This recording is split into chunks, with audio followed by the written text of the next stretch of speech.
Je suis avec intérêt le feuilleton du dossier ouvert à charge de son Excellence Monsieur le ministre d'État, ministre de la Justice, devant le parquet général pour la Cour de cassation. Je suis les démarches légales de Monsieur le procureur général pour la Cour de cassation, entre autres le réquisitoire qu'il a déposé devant l'Assemblée nationale et qui est en traitement. Je pense que le procureur général a été entendu, le ministre d'État aussi a été entendu devant la commission chargée de l'étude du réquisitoire. Et comme le veut la Constitution, comme le veut le règlement intérieur de l'Assemblée nationale, certainement le rapport sera déposé et que l'Assemblée nationale en plénière va juger du bien fondé du réquisitoire.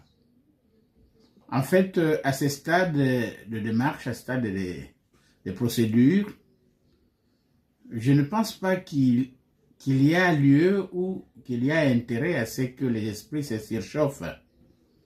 Principalement du côté de son Excellence Monsieur le ministre de la Justice, qui jusque-là est présumé innocent, dès lors qu'il sait lui-même qu'un dossier peut être ouvert et aboutir à un non-lieu, à un classement sans suite pour des faits non infractionnels.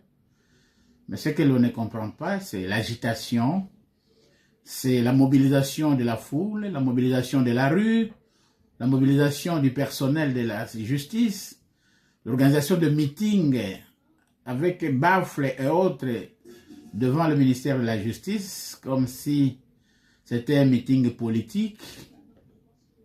C'est ce que l'on ne parvient pas à comprendre. Ce qui est plus dérangeant, ce sont les propos outrageants, les propos discourtois, les injures presque, les menaces presque contre une autorité, ici, le procureur général pour la Cour de cassation, qualifié de tout nom, par son Excellence Monsieur le ministre d'État, qualifié de toute caricature par le ministre d'État.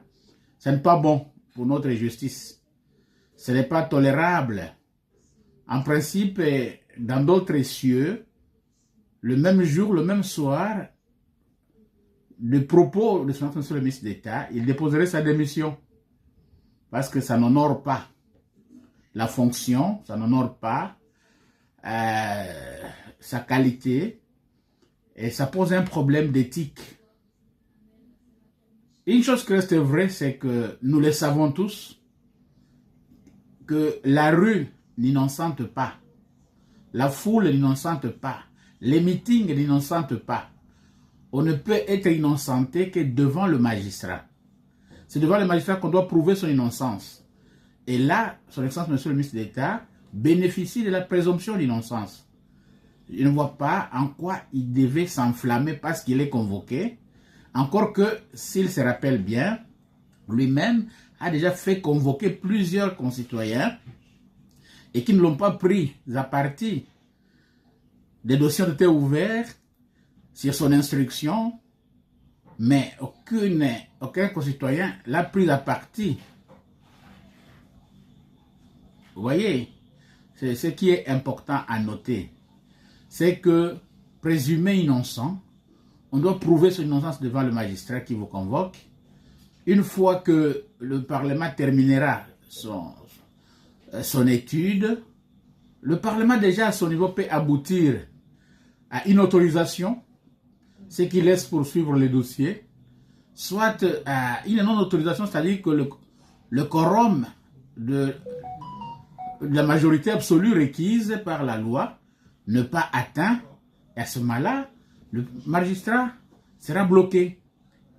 Et connaissant tout ça, tout cela, le ministre ne pouvait pas s'enflammer, ne pouvait pas recourir à tous ces moyens qui ne font pas tellement de la fierté pour la République. Ce que nous conseillons, ce que nous demandons, c'est le calme, c'est l'humilité, c'est cette reconnaissance à notre justice, la reconnaissance de son pouvoir d'agir, mais aussi le droit de chacun à se défendre et à être reconnu, présumé innocent.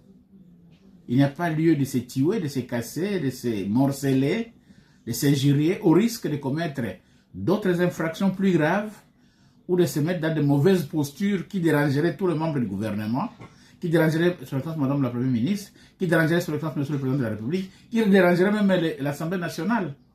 Et là, ce n'est pas bon. Je pense qu'il est ici et à ce stade mieux indiqué que les uns et les autres, et principalement du côté où on sent de l'agitation, qu'on puisse se calmer. Et c'est ce qui est important.